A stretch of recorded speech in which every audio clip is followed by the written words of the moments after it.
perkenalkan nama saya Agracia dengan NIM E1E02410001. Saya dari Prodi Pendidikan Guru Sekolah Dasar Fakultas Keguruan Ilmu Pendidikan Universitas Mataram.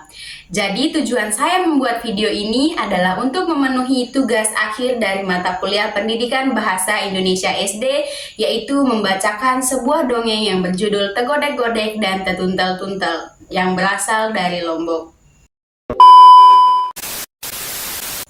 Dahulu kala hiduplah dua hewan yang bersahabat, seekor monyet yang bernama Tegodek-godek dan seekor kodok yang bernama Tetuntel-tuntel. Tegodek-godek adalah monyet yang sangat gesit, pintar bicara, tetapi sangat licik. Sementara Tetuntel-tuntel adalah kodok kecil yang pemalu, tenang, dan penuh kesabaran. Mereka sering bermain bersama di tepi sungai sambil bernyanyi dan melompat-lompat. Suatu hari, hujan deras membuat sungai meluap. Arus deras membawa segala benda itu hanyut, termasuk batang pisang besar yang terpotong. Batang pisang itu tersangkut di bebatuan dekat tempat mereka bermain.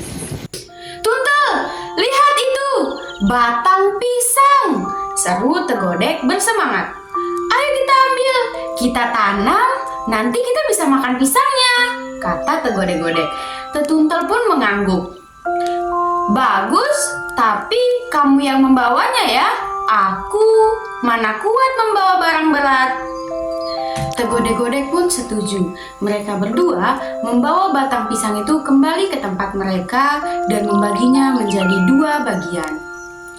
"Bagian mana yang kau pilih, Tuntel?" tanya Tegodek sambil memegang ujung pangkal dari pohon pisang tersebut.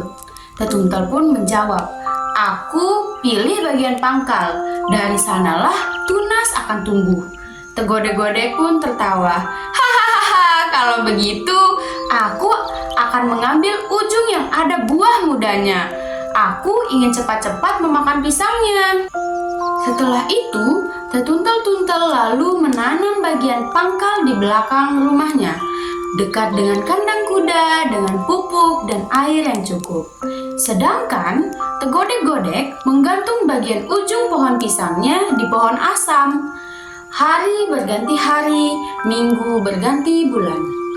Tanaman Tetuntel-tuntel tumbuh dengan subur, tinggi, dan akhirnya berbuah lebat. Sementara tanaman Tegodek-godek mengering kemudian membusuk. Saat pohon Tetuntel-tuntel siap untuk dipanen, ia memanggil Tegodek-godek. "Godek, aku ingin memanen buahku, tapi aku tidak bisa memanjat.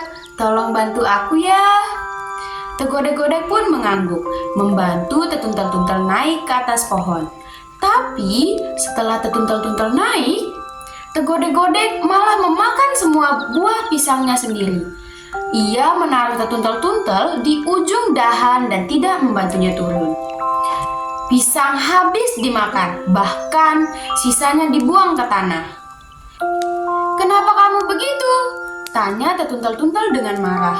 "Aku yang menanam, tapi kamu yang menikmati." Tegodek-godek hanya tertawa dan pergi.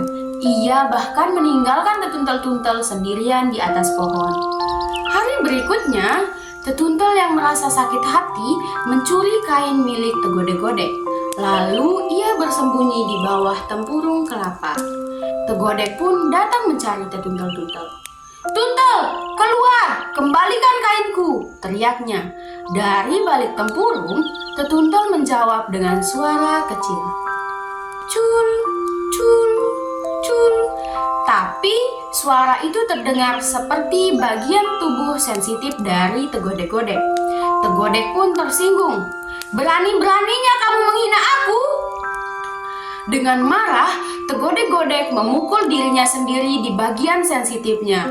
Sekali, dua kali, tiga kali, sampai akhirnya ia mati dengan kesakitan. Tak lama, para sahabat Tegodek-godek pun datang. Melihat Tegodek-godek yang telah mati, mereka semua marah besar.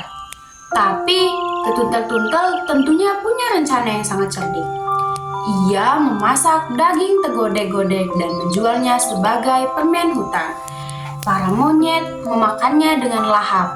Tapi begitu para monyet itu tahu bahwa yang mereka makan adalah teman mereka sendiri, mereka akhirnya mengejar tetuntel-tuntel dengan sangat murka. Tetuntel-tuntel pun melarikan diri ke sungai dan berenang hingga hilang dari pandangan. Begitulah kisah tegodek-godek si monyet yang licik dan tetuntel-tuntel si kodok yang sabar tetapi cerdik.